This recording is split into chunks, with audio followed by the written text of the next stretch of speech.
हालांकि अपनी तेज बुद्धि के बावजूद लूना ने खुद को एक दुर्जेय विरोधी का सामना करते हुए पाया, भयानक ग्रिफिन रानी।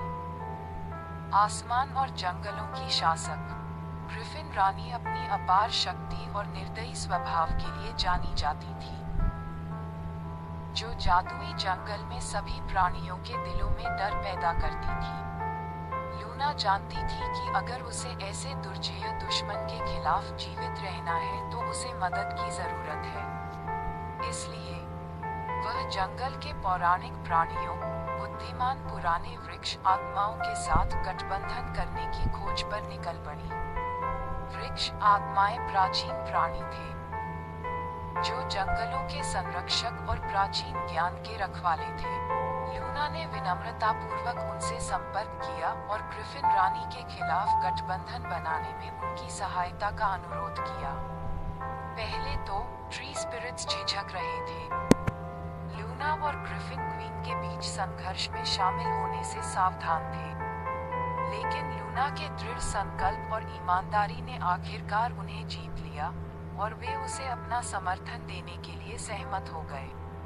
ट्री स्पिरिट्स के साथ लूना ने ग्रिफिन क्वीन के साथ अंतिम मुकाबले के लिए तैयारी की। जैसे ही उस भयावह लड़ाई के दिन सूरज डूबा, लूना और ट्री स्पिरिट्स अपने घर और अपनी आजादी की रक्षा के लिए तैयार होकर भयानक ग्रिफिन क्वीन के खिलाफ एकजुट हो गए। लड़ाई भयंकर और भयंकर थी, जिसमें ग्रिफिन क्वीन ने लूना और ट्री स्पिरिट्स पर अपना क्रोध बरसाया, लेकिन अपनी संयुक्त ताकत और चालाक रणनीति के साथ वे ग्रिफिन क्वीन को चकमा देने में कामयाब रहे और उसे एक बार और हमेशा के लिए एन्चांटेड फॉरेस्ट से दूर भगा दिया।